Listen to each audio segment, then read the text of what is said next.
Aloha. So, welcome to Kilipohe on July 17th at about 3 p.m. This is a couple of days after our last working expedition.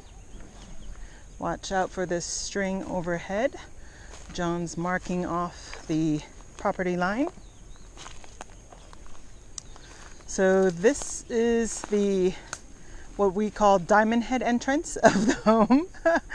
Granted, we are on the Big Island, and what you're looking at formerly was a field full of this uluhe fern that went all the way to that opposite ridge. So everywhere that you see this undulating brown clippings, that was actually that.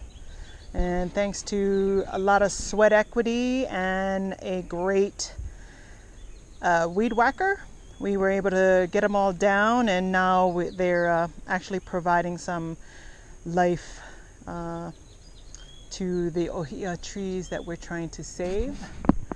As you can see, they're all blooming again now that they have light. So I'm gonna go forward down the diamond head border and talk as we go, and I'll pause and explain different areas. So that crackling is all the dried up uluhe, and you can see even as we step forward, we've got patches of uneven ground with rocks and boulders and bits. That purple patch of flowered trees, I guess you could call them, in the middle is really just there for camouflage, so that people don't see nothing when they look over the hedge. That white plastic sheeting over there actually is covering what we're hoping is developing mulch. We took some of our clippings of ferns and piled them all over there, covered them up, and hoping that the heat will help it start to break down and develop some awesome soil. So what we're coming to here is our newly found cave. So this is actually all lava. So the land that we're on is actually lava, and the uluhe fern grew on the lava, and as each layer built above each fern, the vine, it kind of broke itself down and left this rich layer. So that's, excuse my arm, what we're looking at is this rich layer of soil that every time it rains, it just gets richer and richer. So although it looks like just brown bits, it's actually going to work. So we're hoping it'll develop some goodness for us. And as we carefully make our way down, I have some favorite bits and pieces around here, like this little stump that was an ohia tree that we cut. It's actually so beautiful, the colors. So this is our little cave, first of many, I should say. It's actually amazing, the finds we have. A lot of pohoihoi rock and tiles. Clearly this was an old flow because it's hard, really well settled.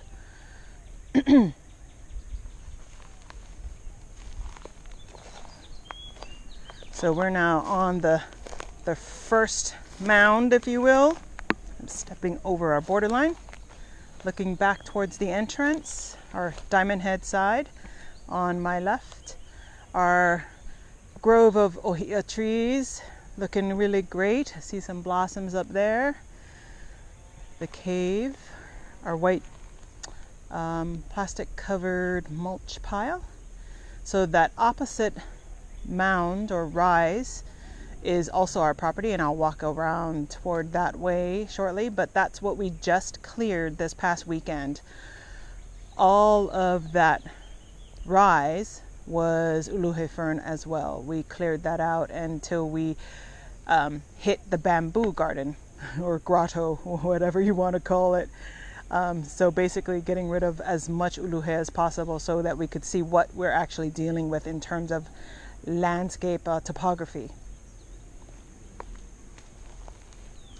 So following our border, or as near as John could make, this was our original idea for the house, and was also a field of luscious uluhe that we cleared out. And you can see we've got some really healthy looking ohia here, as well as that lying rubber tree over there.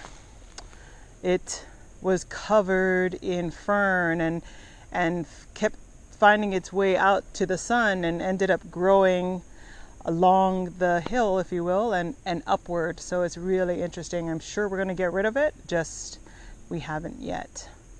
So that first ridge that we're looking at is where the uluhe ended, or the first pile or forest, if you will, of uluhe ended, and we've got our next or back half of the property.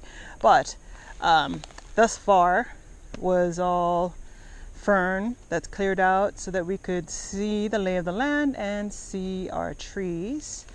We extended a little bit because we guesstimated what our original borderline was and thought we were more in line with that tree directly ahead of me, or the mango tree next to it. Unfortunately, we're feeling that's not so true based on the property pins that the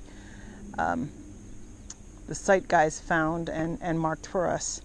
So although we cleared this out, it's not ours, although we can use it as we develop and grow just for stacking and storing stuff. So I'm gonna make my way that way. But I'm gonna go our old way because I know the path has been compacted. One of the problems with uluhe is it grows on each other. So you get what looks to be a height of land, and then you step there and your foot goes past where you think the land will fall and actually goes down, especially since we're built on lava. So there are lava cracks, lava caves, lava breaks, and so as you step, you have to be really careful about where you place your foot to make sure you land at the height you're expecting to. Otherwise, your foot will go down into a lava crack or whatnot. So you always have to be prepared, with healthy knees and sturdy ankles. Luckily, I've got sturdy everything.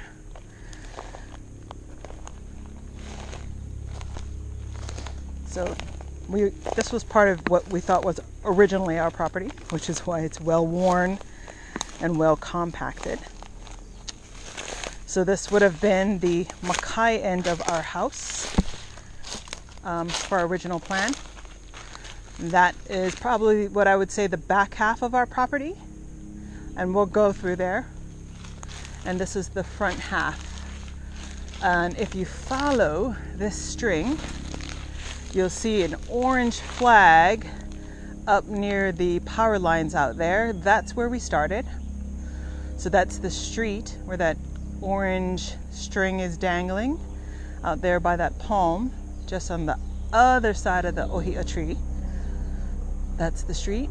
And all of this was just luscious, green, verdant uluhe. And that's our first segment of the Kilipohe walkthrough.